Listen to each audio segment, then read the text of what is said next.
بسم الله الرحمن الرحیم الحمد لله رب العالمین والصلاة والسلام علی رسولہ الکریم اما بعد۔ اللہ تبارک و تعالی پر حمد و ثنا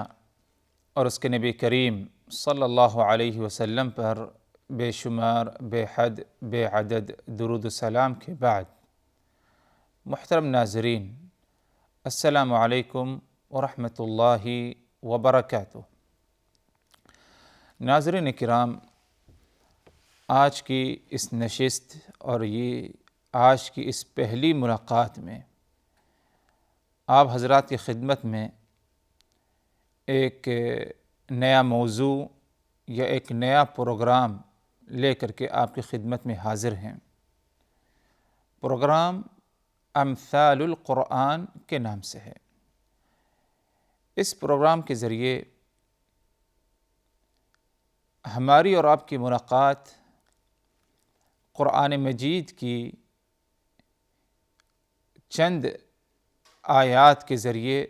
ہوگی ملاقات۔ ایسی آیتیں جن میں اللہ تبارک و تعالی نے مثالیں بیان کی ہیں، ان مثالوں سے مراد کیا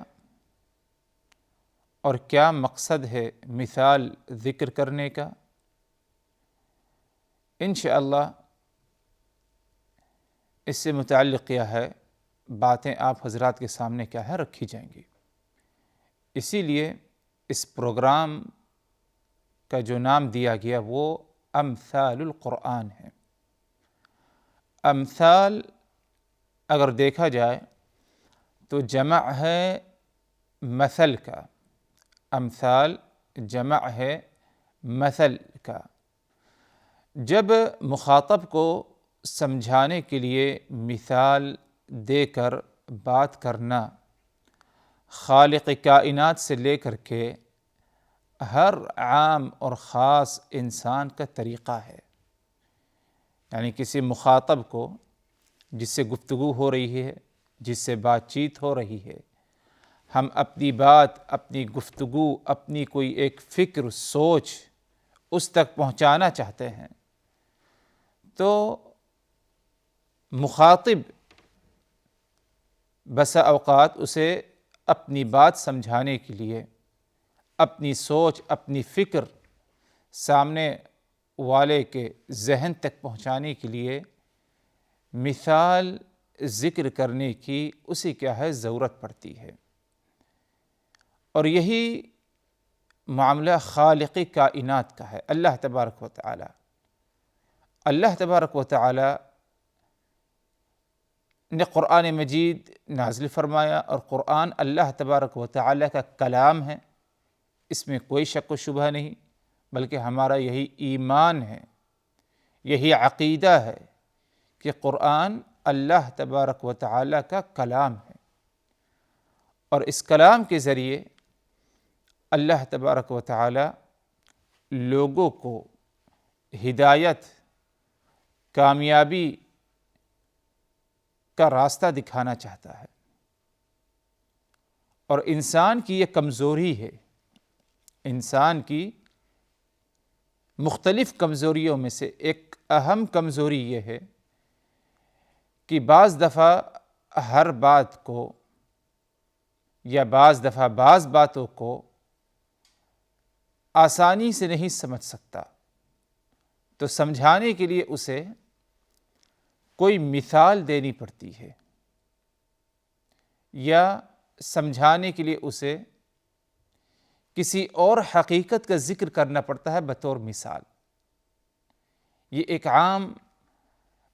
طریقہ لوگوں کے اندر پایا جاتا ہے، عام اور خاص لوگوں میں۔ اسی لیے اللہ تبارک و تعالی نے قرآن مجید میں بعض باتوں کو، چاہے اس کا تعلق ایمان سے ہو، یا اس کا تعلق حق اور باطل سے ہو، یا اس کا تعلق پچھلی اقواموں سے متعلق ہو، جنت جہنم سے ہو، تو اللہ تبارک و تعالی مثال کے ذریعے کیا ہے ہمیں سمجھانا چاہتا ہے۔ اور قرآن مجید میں جو مثالوں کا ذکر ہے اس کی اہمیت بتاتے ہوئے اللہ تبارک و تعالی نے فرمایا وَتِلْكَ الْأَمْثَالِ نَضْرِبُهَا لِلنَّاسِ لَعَلَّهُمْ يَتَفَكَّرُونَ وَتِلْكَ الْأَمْثَالِ نَضْرِبُهَا لِلنَّاسِ لَعَلَّهُمْ يَتَفَكَّرُونَ، یہ مثالیں ہم لوگوں کو غور و فکر اور تدبر کے لیے پیش کرتے ہیں۔ وَتِلْكَ الْأَمْثَالِ نَضْرِبُهَا لِلنَّاسِ لَعَلَّهُمْ يَتَفَكَّرُونَ، ان مثالوں کا ذکر یوں ہی نہیں ہوتا ہے بلکہ کچھ مقصد ہے۔ مقصد کیا ہے؟ نَضْرِبُهَا لِلنَّاسِ لَعَلَّهُمْ يَتَفَكَّرُونَ، ان مثالوں کا ذکر قرآن مجید میں، جو کہ سب سے عظیم کتاب ہے، اس کتاب میں مثالوں کا ذکر اس لیے ہے تاکہ لوگ غور و فکر اور تدبر کر سکیں اور ان مثالوں سے کیا ہے باتوں کو سمجھ سکیں۔ اسی لیے قرآن مجید میں اللہ عز و جل نے مختلف مقامات پر مختلف باتیں سمجھانے کے لیے کئی ایک مثالیں بیان فرمائی ہیں۔ بطور مثال آپ حضرات کے سامنے قرآن کی ایک مثال رکھ دی جائے کہ اللہ تبارک و تعالی کس طرح لوگوں کو مثال کے ذریعے کیا ہے سمجھانا چاہتا ہے۔ مثال اس طرح کہ شرک یعنی غیر اللہ کے سوا کسی اور کو اپنا معبود سمجھ لینا، یہ ایک شرک ہے، اور کتنا سنگین جرم اس کے بارے میں ہم اور آپ اچھی طرح جانتے ہیں کہ اللہ تبارک و تعالیٰ کے نزدیک سب سے بڑا جو جرم اور سب سے عظیم برائی جو سمجھی جاتی ہے وہ یہ کہ اللہ کے ساتھ کسی کو شریک ٹھہرایا جائے۔ اس شرک کے بارے میں اور شرک کی کمزوری کے بارے میں بتانے کے لیے اللہ تبارک و تعالی نے قرآن مجید میں ایک مثال بیان کی، اور اس بات یا اس مثال کو ذکر کرنے کا مقصد صرف یہ ہے کہ ہمیں یہ بات سمجھ میں آ جائے کہ اللہ تبارک و تعالی نے قرآن مجید میں مختلف مقامات پر مختلف باتیں سمجھانے کے لیے کیا ہے مثال کا ذکر فرمایا۔ ارشاد باری تعالی مثل الذین اتخذوا من دون اللہ اولیاء کمثل العنکبوت اتخذت بیتا وان اوہن البیوت لبیت العنکبوت لو کانوا یعلمون۔ مطلب یہ ہے اس آیت کا اور اس آیت میں جو مثال کا ذکر ہے کہ مثل الذین اتخذوا من دون اللہ اولیاء، جن لوگوں نے اللہ تعالیٰ کے سوا کسی اور کو اپنا معبود سمجھ لیا ہے، جن لوگوں نے اللہ تعالیٰ کے سوا کسی اور کو اپنا معبود اور اپنا کارساز سمجھ لیا ہے یا مقرر کر لیا ہے، ان کی مثال یعنی ان معبودوں کی مثال مکڑی کیسی ہے، مکڑی جیسی ان کی مثال ہے کہ مکڑی بھی ایک گھر بنا لیتی ہے، مکڑی ایک گھر بنا لیتی ہے، حالانکہ تمام گھروں میں سب سے زیادہ جو بودا گھر، سب سے زیادہ جو کمزور گھر پایا جاتا ہے وہ مکڑی ہی کا گھر ہے۔ آگے فرمایا اللہ نے لو کانوا یعلمون، کاش وہ اس بات کو اچھی طرح جان لیتے اور سمجھ لیتے۔ تو اس آیت میں اللہ تبارک و تعالی نے ان کی مثال بیان کی، لوگ جن کی عبادت کرتے ہیں اللہ کے سوا، چاہے صنم اور بت کی شکل میں ہو یا کسی مردے کی شکل میں ہو یا کسی انسان کی شکل میں ہو یا کسی جانور کی شکل میں ہو، کیونکہ آج جو ہے لوگ جب فطرت سے منسلخ ہوئے تو جانوروں کی بھی پوجا کرنے لگے، تو اللہ نے مثال بیان کی ان معبودوں کی کہ مثال مکڑی کیسی ہے، کہ مکڑی کا بھی گھر ہوتا ہے، یعنی جالا جس کو ہم کہہ سکتے ہیں، اور سب سے کمزور جو گھر ہے اور بودا گھر وہ مکڑی کا ہوتا ہے۔ اب اگر کسی نے غیر اللہ کو اپنا معبود سمجھ لیا تو اس کی مثال یہی ہے کہ جس طرح مکڑی اپنا گھر بناتی ہے۔ مکڑی کا جو گھر ہے، کیا اس گھر سے مکڑی کو کوئی خاص فائدہ پہنچ سکتا ہے؟ یعنی ایسا کمزور گھر کہ ہوا اگر چلے تو وہ گھر ختم ہو جائے گا۔ ایسا کمزور گھر کہ اگر سورج نکلے تو اس گھر کے نیچے